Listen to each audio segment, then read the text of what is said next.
Saudações, hoje é 1º de agosto de 2023 e apesar de eu ter exposto até quase exaustivamente sobre o tema do filme da Barbie, eu acabo que tendo que fazer alguns acréscimos aqui para introduzir um outro assunto, porque para minha absoluta surpresa, um vídeo de ninguém menos que Nando Moura foi espantosamente sensato em uma série de pontos quando ele aborda o filme considerando-o como um filme conservador. Claro, Nando Moura é cheio de exageros, cheio de problemas, tem lá umas coisas muito estranhas, mas eu reconheço que ele fez alguns apontamentos muito bons e que vão bater de frente exatamente contra esse mesmo grupo que eu apontei. Assim, esse pessoal dos antifeministas não deveria estar revoltado com esse filme, pelo contrário, é até uma oportunidade. E eu não preciso nem pesquisar para saber que tem muito feminista que não gostou desse filme, ok?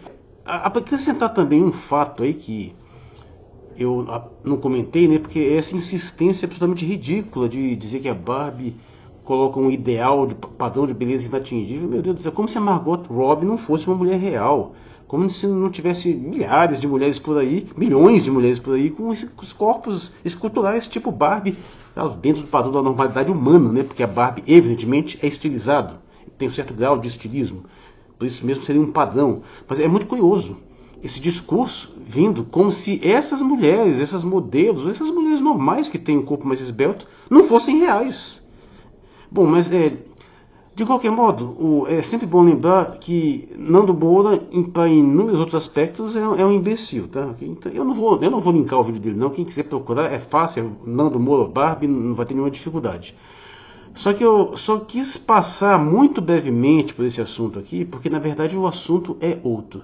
É porque neste vídeo, afora alguns problemas mais específicos da temática da Barbie, as únicas besteiras grossas que o Nando Moura fala mesmo são as de sempre, né?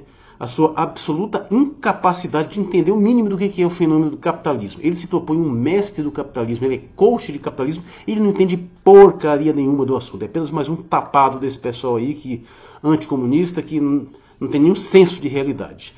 E eu vou aproveitar a oportunidade para questionar justamente essa associação totalmente equivocada que todos os desentendedores, né, aquelas pessoas que desinformam a respeito de capitalismo, fazem. Praticamente reduzir capitalismo a livre mercado, ou equivaler as duas coisas, ou basicamente dizer que é uma relação totalmente imprescindível, e tem poucas coisas mais fajutas do que essa confusão bizarra, a partir do momento que você entenda apenas uma dinâmica pura e simples, né? Primeiro, saber o que é capitalismo, que o Nando Moura com certeza não sabe, e praticamente todo mundo que fica aí fazendo loas glórias pelo capitalismo maravilhoso também não sabe. E também não é questão de vilanizar o capitalismo, ele é um sistema baseado em propriedade privada dos meios de produção, visando a multiplicação de capital. Uns vão falar lucro, outros vão falar investimento, mas o objetivo do sistema é multiplicar e acumular capital. E isso é a definição básica de capitalismo. Eu geralmente acrescento que a multiplicação do capital é um fim em si mesmo, né? E esse sistema em si, que também torna um pouco mais complexo, é que dependendo da situação, ele pode ser usado por um sistema político que utiliza uma abordagem capitalista para outros fins, ou ele pode ser deixado para se tornar um fim em si mesmo, que é o caso do capitalismo liberal. Ele acaba se tornando o fim em si. Ele coloca toda a sociedade, toda a civilização, toda a humanidade a serviço da multiplicação de capital, e aí ele deixa de ser algo que serve à humanidade para se tornar o contrário. O problema todo é esse. A questão é, o capitalismo tem que ser regulado. Simples assim. Então a distinção é entre o capitalismo normal, você pode dizer um capitalismo liberal, ou excessivamente liberal, que vai se deslocar numa determinada direção, que vai infalivelmente resultar em crise, que vai gerar aquelas crises de superprodução e vai acabar gerando uma destruição total no sistema econômico, como já aconteceu em larga escala 2 vezes, uma na crash da Bolsa de 29, que foi exatamente resultado direto de desregulação, removeram determinadas regulações 10 anos depois daquele catástrofe, mesma coisa agora em 2008, removeram um bocado de legislações e de regulações e 10 anos depois, catástrofe. Pesquisem a Lei Glass-Steagall Act, para entender melhor esse fato. Mas vamos lá.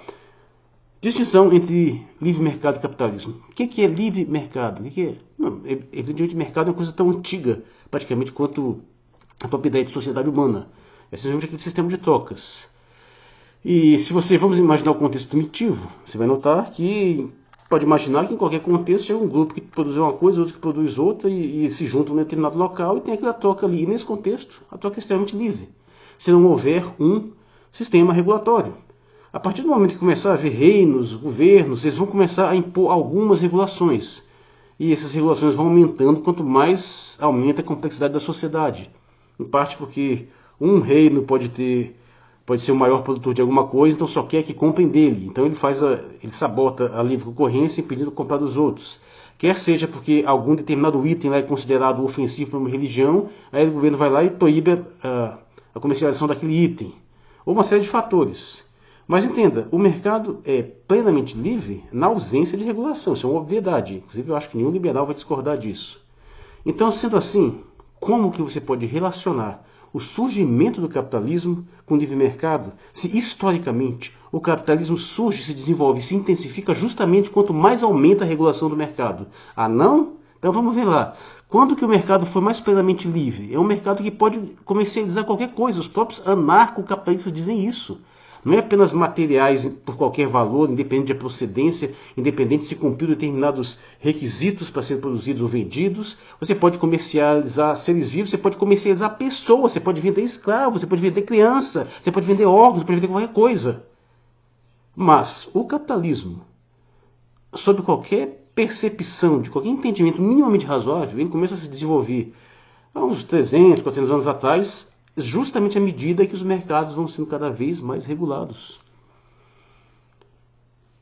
Um elemento crucial, o que interessou o capitalismo com relação ao tráfico de escravos? O sistema industrial, para se tornar competitivo, ele teve que combater o sistema escravista. Logo, então, o capitalismo se desenvolveu à medida que o Estado começou a proibir a escravidão.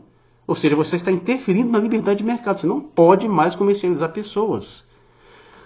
Nesse mesmo momento, onde formaram-se vários lobbies, várias forças, inclusive militares, para criar reservas de mercados onde aqui só eu que vendo e você expulsa o seu concorrente. E assim eles vão se fortalecendo.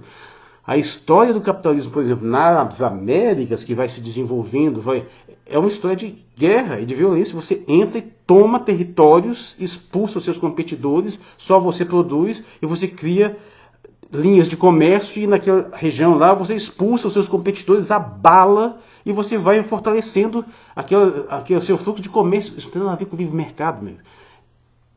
É verdade que depois que o capitalismo se consolida, ele passa a defender determinados tipos de liberalizações posteriores, mas para ele se desenvolver, ele teve que impor um monte de restrição. Ele teve que conter uma série de forças produtivas, ele teve que conter uma série de forças de mercado, estabelecer monopólios, ou estabelecer oligopólios, ou criar determinados graus de proibição para ele se desenvolver. E o capitalismo que nós temos hoje, se você, mesmo os países que você considere o mais capitalistas possível, ele é cheio de regulação. Os mercados desse país são extremamente regulados. Nós não apenas fizemos a superação histórica da questão do comércio de pessoas, mas até mesmo o comércio de animais está cada vez mais regulado, até mesmo o comércio de vegetais, porque tem um monte de critérios sanitários, de saneamento básico, critérios de produção, porque você não pode explorar determinadas áreas que são protegidas por questões ambientais, e tem uma série de regulações de agendas verdes, uma série de situações tais. E o que acontece? O capitalismo está mais fraco? Não, as fortunas estão se acumulando cada vez mais, estão ficando cada vez mais bilionários. Já tem gente falando de surgimento de trilionários, só ficam mais e mais ricos, quanto mais regulação tem. Então o que tem a ver capitalismo com livre mercado? Nesse sentido. Se você está num ambiente mais antigo de livre mercado, você vai ter uma concorrência muito forte entre as áreas. Vai ser muito difícil oligopolizar uma determinada área. Mas se esse indivíduo faz um acordo com as forças políticas locais e começa a sistematicamente excluir determinados concorrentes por meio de políticas regulatórias, ele vai ficar cada vez mais forte. E foi exatamente isso que aconteceu. Historicamente, o desenvolvimento da burguesia pressupôs uma associação fortíssima com os estados para fazer determinadas contenções de concorrência, contenções de determinadas atividades econômicas, até a geração da sua alta consolidação de poder. E aí sim, quando você está num nível de poder extremo, de desigualdade extrema, aí você pode liberalizar mais um bocado, porque não tem mais condição daquela concorrência fazer frente a você. É aquela questão, a liberdade interessa aos mais poderosos, quando eles estão lá em cima. Aí você interessa você desregular uma série de situações assim, porque ali o seu poder já não está mais ameaçado. Quando o pessoal fala em livre mercado, se você for pegar o próprio entendimento dos liberais, você vai notar uma óbvia tensão entre esse livre mercado e esse capitalismo, nesse sentido histórico, originário do termo, porque o capitalismo se desenvolveu justamente à medida que os estados iam ficando maiores, e quanto mais maiores e mais poderosos os estados, mais regulação tem, não tem para onde fugir. Não adianta achar que Estados Unidos, ou Inglaterra, ou Singapura são países extremamente liberais. Não, você sabe que isso é falso. Isso aqui, aquele índice da Heritage Foundation é uma absoluta fragilícia. Estados Unidos possui regulações vastíssimas de comércio. O que a briga tem sido na desregulação do sistema financeiro. Mas é bem diferente do livre mercado. A não ser que se reduza o mercado ao sistema financeiro, né, que infelizmente alguns desses imbecis fazem. Né? Mas no que se refere ao comércio, o livre comércio, é praticamente uma antítese. Você vê isso hoje. O Trump lá querendo impedir a Huawei chinesa de entrar na América do Norte porque eles não têm como competir com eles. É o sujeito vindo aqui interferir para não querer que a gente negocie o nosso 5G com os chineses. Essas megacorporações que controlam o Estado norte-americano, é para isso. Essa guerra maldita que está acontecendo agora e que querem fazer contra a China é por causa disso, porque os Estados Unidos estão perdendo a concorrência para a China, que foi mais eficiente nas políticas de livre mercado internacional. E agora, como estão perdendo, querem fazer uma guerra para conter. Então, não. Capitalismo não é livre mercado, capitalismo não são livres trocas, capitalismo é uma outra coisa que pode se associar, ter uma relação com o mercado, e que se consolidou historicamente justamente por meio de regulações maiores de seu interesse, claro. Historicamente, o capitalismo é mais desenvolvido no sentido de se acumular mais riqueza, justamente quanto mais aumenta a regulação, e somente em alguns aspectos específicos, como questões do sistema financeiro ou questões das legislações trabalhistas posteriores, é que começa esse processo de querer desregular, justo quando eles já estão num nível de força maior. Portanto, toda vez que o indivíduo começar a falar capitalismo é livre troca, ele manda mesmo logo, não perca no seu tempo ouvindo, que você vai falar besteira, necessariamente. Eu sou o Marcos Valério XR, no dia 1º de agosto de 2023. Muito obrigado por sua atenção.